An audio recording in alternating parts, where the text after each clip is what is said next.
صدیوں پرانی بات ہے کہ ایران کے ایک نامور عالم دین امام موثق الدین کی درسگاہ میں 3 طالب علم اپنی نصابی تعلیم کے آخری مرحلے میں تھے۔ یہ تینوں غیر معمولی ذہین اور قابل تھے۔ کچھ مدت بعد ان کی تعلیم مکمل ہوئی تو وہ مچلتی امنگوں، بلند عزائم اور اساتذہ کی دعاؤں کے ساتھ درسگاہ سے رخصت ہوئے۔ تینوں نے الگ الگ راستہ اختیار کیا اور دور دراز کے شہروں کی طرف چل دیے۔ ان میں سے ایک طالب علم کو ریاضی، فلسفے اور شاعری سے خاص دلچسپی تھی۔ اس نے انہی شعبوں میں طویل عرصے تک کام کیا اور آخر کار دنیا کے گنے چنے ریاضی دانوں، شاعروں اور فلسفوں کی صف میں جا کھڑا ہوا۔ آج بھی دنیا اس سے عمر خیام کے نام سے جانتی ہے اور یورپ کی یونیورسٹیوں میں اس کے فلسفے پر مستقل شعبے قائم ہیں۔ دوسرا طالب علم اس سے بھی زیادہ خوش قسمت نکلا۔ اس سے اپنے وقت کی سب سے بڑی اسلامی سلطنت کے دربار میں ملازمت مل گئی۔ یہ سلجوقی سلطنت کہلاتی تھی، جس کی حدود وسطی ایشیا، خراسان، ایران اور عراق کے علاوہ موجودہ ترکی کے علاقوں تک پھیلی ہوئی تھی۔ یہ طالب علم اپنی خداداد صلاحیتوں کی بنا پر آخر کار سلطنت سلجوقیہ کے بادشاہ سلطان ملک شاہ کا وزیر اعظم بن گیا اور نظام الملک توسی کے نام سے مشہور ہوا۔ اس نے سلجوقی سلطنت کا نظام اس خوبی سے چلایا کہ ہر طرف سکھ اور چین کا دورہ ہو گیا۔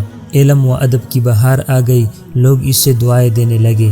اس نے بغداد میں دنیا کا سب سے بڑا دارالعلوم تعمیر کرایا، جو مدرسہ نظامیہ کے نام سے مشہور ہوا۔ تیسرا طالب علم سب سے زیادہ ہوشیار اور تیز طبع تھا، مگر اس کے خیالات منفی قسم کے تھے۔ ان کا نام حسن بن صباح تھا۔ وہ بڑائی کا خواہش مند تھا اور کسی کی پیروی کو اپنے لیے عار سمجھتا تھا۔ اپنے اس مزاج کی وجہ سے ایک مدت تک وہ کوئی کام نہ کر سکا اور مارا پھرتا رہا۔ انہی دنوں اس سے معلوم ہوا کہ اس کا دوست نظام الملک سلجوقی سلطنت کا وزیر بن چکا ہے۔ یہ فوراً شاہی محل پہنچا اور ملازمت کی درخواست دی تھی۔ دوستی کی لاج رکھتے ہوئے نظام الملک نے اس سے ایک بڑے عہدے پر فائز کر دیا۔ ایک دن سلطان ملک شاہ نظام الملک سے کہنے لگا، تم ایک ایسی رپورٹ تیار کرو جس میں تمام صوبوں کے ہر شعبے کی آمدنی اور خرچ کی تفصیل ترتیب وار آ جائے۔ جی بہتر، نظام الملک نے ادب سے جواب دیا۔ یہ کام کتنے دن میں ہو جائے گا؟ ملک شاہ نے بے چینی سے پوچھا۔ بادشاہ سلامت، اس کام میں 2 برس لگیں گے۔ نظام الملک نے کام کی وسعت اور مشکلات کو سامنے رکھتے ہوئے کہا۔ اس سے پہلے کہ وہ ان مشکلات کی وضاحت کرتا، حسن بن صباح بول پڑا، حضور آپ یہ کام میرے حوالے کر دیں تو خادم صرف 40 دن میں اس سے انجام دے سکتا ہے۔ یہ کہتے ہوئے حسن بن صباح نے نظام الملک پر ایک طنزیہ نگاہ ڈالی۔ دراصل وہ نظام الملک کے مرتبے سے جلتا تھا اور اس سے ذلیل کرنا چاہتا تھا۔ ملک شاہ نے حیران ہو کر حسن بن صباح کو دیکھا اور پھر کچھ سوچ کر یہ کام اسی کے حوالے کر دیا۔ اس طرح نظام الملک پر بڑے دربار میں نااہلیت کا الزام لگ گیا، مگر وہ خاموش رہا۔ 40 دن بعد حسن بن صباح نے ایک لمبی چوڑی رپورٹ بادشاہ کی خدمت میں پیش کی۔ نظام الملک ایک طرف اپنی قسمت کے فیصلے کا انتظار کر رہا تھا اور سوچ رہا تھا، اگر یہ رپورٹ بادشاہ کو اچھا لگی تو مجھے نااہل قرار دے کر ملازمت سے برطرف کر دیا جائے گا۔ مگر ملک شاہ بھی بڑا جہان دیدہ اور عالم فاضل حکمران تھا۔ اس نے رپورٹ کے چند صفحات پلٹنے کے بعد حسن بن صباح سے اس کے کچھ امور کی تفصیل پوچھی۔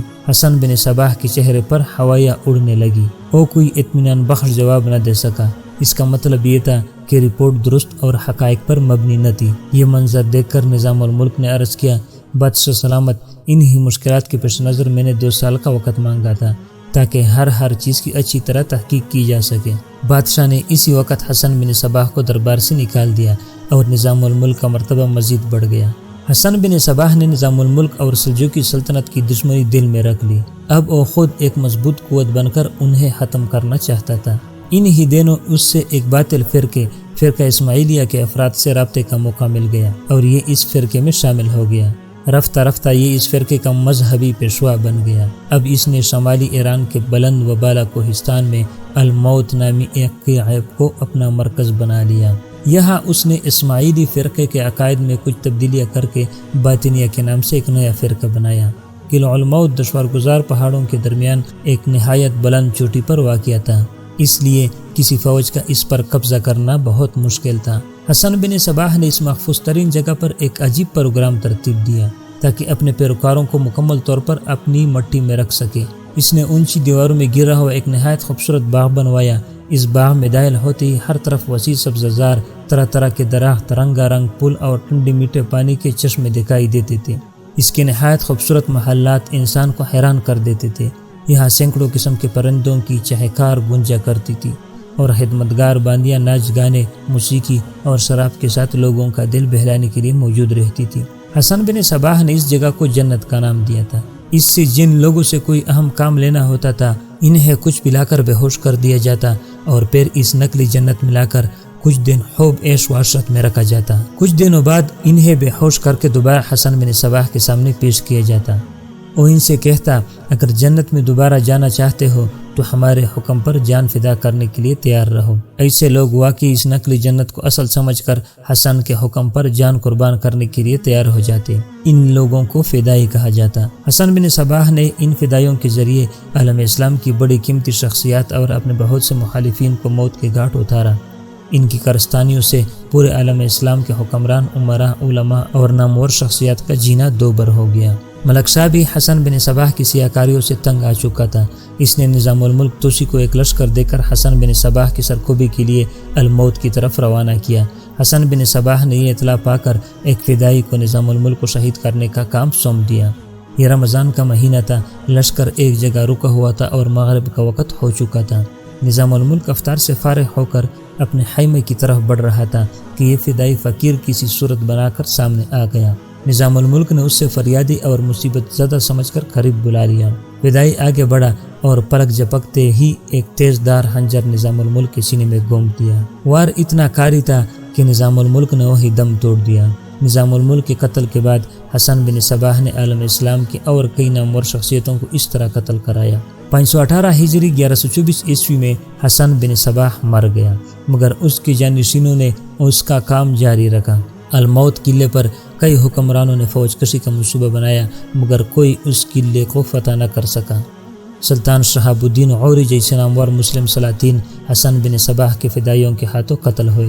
سلطان صلاح الدین ایوبی جیسے مجاہد پر انہوں نے قاتلانہ حملے کیے۔ امام فخر الدین رازی رحمہ اللہ جیسے محقق علماء ان کی دھمکیوں کی گونج اور خنجروں کی گیرے میں زندگی بسر کرتے رہے۔ حسن بن صباح کی غداری کا بویا ہوا کڑوا پل تقریباً 2 صدیوں تک امت مسلمہ کے لیے وبال جان رہا۔